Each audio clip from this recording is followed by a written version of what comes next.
नमो नमः नम संस्कृताय। आपण माने केमिति अछंती भल अछंत तो ठीक अछि। आज आ गोटे नुआ सुभाषित पढ़िबा आसंतु। सुभाषित टी हेउची आमे माने समस्त पढुचंती। आमे को सारे जहा पढुचंती आम शिक्षक आम मान को जहा पढुचंती कोन आमे माने समस्ते 100 रु 100 बुझी जाउचंती ना केते परसेंट बा केते ज्ञान आहरण करूचंती कोन आपण माने जानि जंती कि आज आसंतु से विषय रे आम शास्त्र रे कोन वर्णना कर जाईची आसंतु आज जानिबा। आम शास्त्रीय वचन कोन रहिची आसंतु गोटे सुभाषित माध्यम रे जानिबा। मु पढुची समस्ते ध्यान रे सुनन। आचार्यात् पादमाधत्ते पादं शिष्यः स्वमेधया पादं सब्रह्मचारिभ्यः पादं कालक्रमेण च। आधरे पढुची ध्यान रे सुन।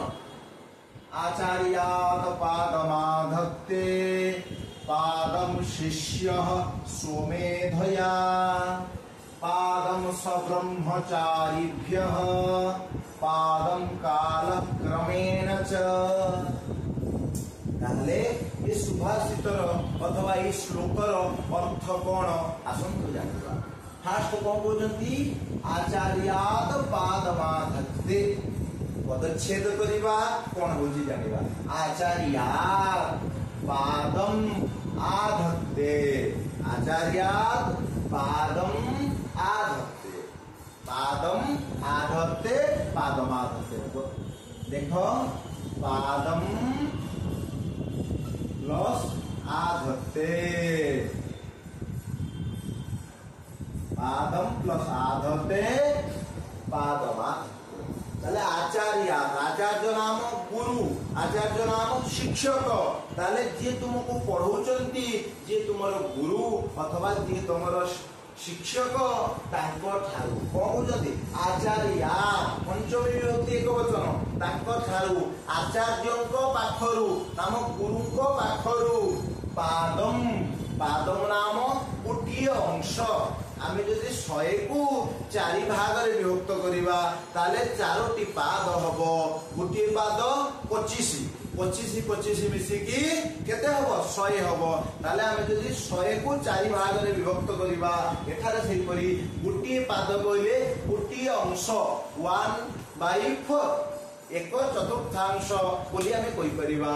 कहउजती पादम आधत्ते कि गोटिए पाद आधत्ते नाम ग्रहण करिथाए निज मस्तिष्क रे निज बुद्धि रे ग्रहण करिथाए। किए आज्ञा छात्र जे पढ़े जे सुने जे बुझे सी आज्ञा गुरु कथारू पिला माने केते संपूर्ण आमे समस्त जानते सारे बुझे देले आमे सब बुझी गले। आमे कोंते सारे पछे पिले माने बुझी पारलो आमे कोन कहबा आज्ञा सर आमे सब बुझी गलु। किंतु प्रकृत रे आम शास्त्र रे कहउचंती केबे सारे पढेले गुटी पिला संपूर्ण 100 रु 100 बुझी पारे नाही कोन ना गुरुको पाखरु गोटिए अंश गोटिए पाद बुझी थाए। सेति पई कोन कहउचंती आचार्यात् पादम आधत्ते आचार्यको पाखरु कि गुरुको पाखरु गोटिए पाद शिष्य कि छात्र पिला माने ग्रहण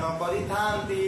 तापर आगे द्वितीय पाद रे कोन कहउचंती देखिबा पादम शिष्य स्वमेधया पादम शिष्य स्वमेधया नाम आउ गोटे पाद मु कहिथिली 4टी पाद जदि आमे विभक्त करिबा 4टी अंश रे जदि विभक्त करिबा गोटे अंश नाम गोटे पाद आचार्य गुरु को पाखरु पिला शिखिले पिले माने बुझिले गोटे आउ तापर सेकंड कोन कहउचंती ना शिष्य कि सेही छात्र सेही पिलाटी कोन करथाय स्वमेधया।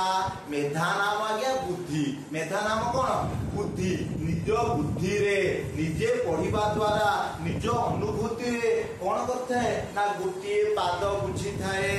किए ना जो पिलाटी पाठ पढ़ी थाए गुरु को पाखरु गोटे पाद आउ तापर कोन कहउछन्ती द्वितीय रे निजे पढ़िबा द्वारा सारे पढ़ेले तो आमे आसी सारे कहंतिनी पिले माने जाई के समस्त घरे को पढ़िबो रीडिंग करिवो काहे की कहंती ना रीडिंग करिबा द्वारा जेउ अंश आमे बुझी न पारिथिबा ताको आमे कोन बुझी पारंती सेति पई पिले माने कोन सारे माने क्लास रे कोन कहंती घरे जाई के को पढ़िबो थरे सेतिपाई कोन कहते आम शास्त्र रे मध्यम कह जायछि पादम शिष्य स्वमेधया निजे पढ़िबा द्वारा आ गोटी अंश बुझी पारि थाए तापर देखिबा आ कोन कहउचंती पादम सब्रह्मचारीभ्यः पादम आ गोटी पाद आज्ञा तृतीय पाद केमिति बुझी थाए ना सब्रह्मचारीभ्यः ब्रह्मचारी नाम छात्र कहते छात्रेण सह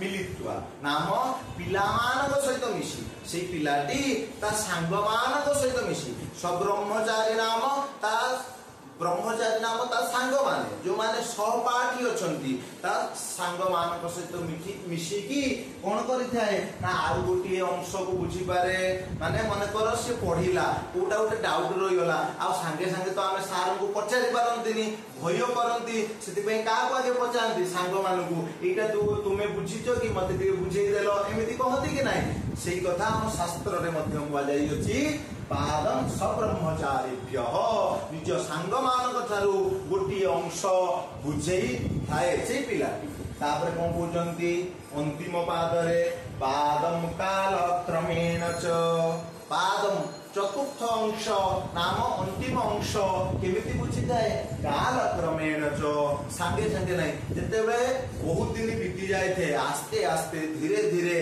ता अनुभव रे आसे गोटे पाठ पढ़िला परे से देखे समाज रे कोन घटना घटुची एवं अन्य पिला माने कोन करचुंती बा जेतेबे से ता सानो भाई भूमि मान को पढ़ाए सेही पाठटा बुझाए सेही करी बा अन्य विभिन्न बही को फॉलो करे बही को सब पढ़े सेही समय रे आउ गोटी अंश बुझी थाए एही परि क्रम रे चारोटी सोपान रे छात्र से पिलाटी कोन करि थाए ना गोटी पाठ को बुझी थाए केवल गुरु पढ़े देले थर करे संपूर्ण 100% गोटे पिला केबे हेले मध्य बुझी पारे नाही एही परि क्रम रे बुझी थाए बोली हम शास्त्र रे वर्णना करा जाई अछि ठीक अछि आउटरे पढुची समस्त ध्यान रे सुनो आचार्यात् पादमाधत्ते पादम शिष्य सुमेधया पादम सब्रह्मचारीभ्यः